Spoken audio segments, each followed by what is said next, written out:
దేవుని యొక్క ప్రశస్తమైన నామంన మీ అందరికీ వందనాలండి.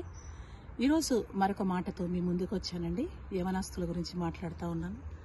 చాలామంది యవనస్తులను మనం గమనించినట్లయితే చాలా విఫలమైపోతున్నారు. వాళ్ళన్నిటికీ ఎడిక్ట్ అయిపోతున్నారు. మరి చూస్తే డ్రగ్స్కి ఎడిక్ట్ అయిపోతున్నారు. మరి ఇక్కడ లవ్ అనే వాటికి కూడా ఎడిక్ట్ అయిపోతున్నారు. కానీ మనం దేనికి ఎడిక్ట్ అవుతున్నాము అని ఒక్కసారి మనం ఆలోచన చేయాలా? ఇవన్నీ ఎడిక్ట్ అవుతూ ఉన్నావు అని అంటే నువ్వు బలహీన పడిపోతున్నావు అని దాని అర్థం. చూడండి, మనము గమనిస్తే 119వ అధ్యాయము కీర్తనల గ్రంథము 9వ వచనంలో చూస్తే, యవనస్తుడు దేని చేత అర్థం తన శుద్ధి చేసుకుంటారంటే నీ వాక్యాన్ని జాగ్రత్త వెతుకుత చేతనే కదా అని ఉంటుందండి. చూడండి, మనం దానికి అన్నిటికీ ఎడిక్ట్ కావద్దు అంటే మనం వాక్యాన్ని బాగా చదవాలి, వాక్యాన్ని బాగా నేను నెమరు వేయాలి.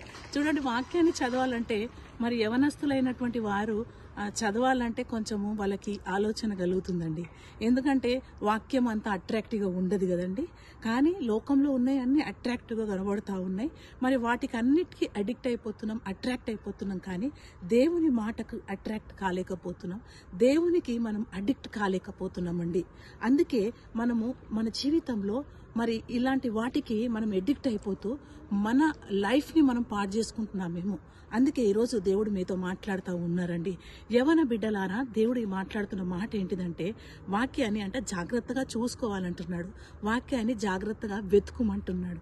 మనము ఆ వెతకలేని పరిస్థితిలో, వాక్యాన్ని జాగ్రత్తగా చూసుకోలేని పరిస్థితిలో ఉంటూ అన్నిటికీ ఎడిక్ట్ అయిపోతున్నాం. ఈరోజు దేవుడు అదే విషయంలో బాధపడుతూ ఉన్నాడండి. చూడండి, మరి రీసెంట్గా మళ్ళీ మొన్న నేను ఒక న్యూస్ చూసినప్పుడు ఒక చిన్న బిడ్డను కూడా మరి వాళ్ళు అత్యాచారం చేసినట్లు మనం చూస్తూ ఉన్నాం.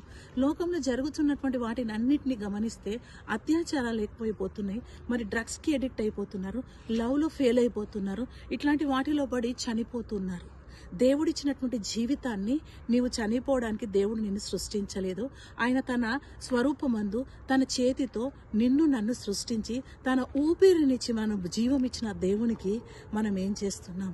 నీకు దేవుడు యవన దశ ఇచ్చాడంటే నువ్వు అన్నిటికీ మరి ఎడిక్ట్ అవుతూ దేవునికి దూరమైపోవాలని నీకు యవన దశ ఇవ్వలేదు. కానీ ఆయనకు మహిమకరంగా జీవించాలని దేవుడు మాట్లాడుతూ ఉన్నాడు. మరి గమనిస్తే యవనస్తులంట దుష్టుని జయించి ఉన్నారంటున్నారు.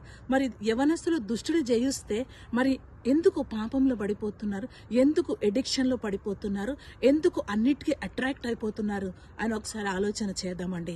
యవనమైన ప్రియమైన సహోదరి సహోదరులారా, మీరు ఒకవేళ ఇలాంటి పరిస్థితుల్లో ఉంటే ఈరోజు మీతో దేవుడు మాట్లాడుతున్నారు.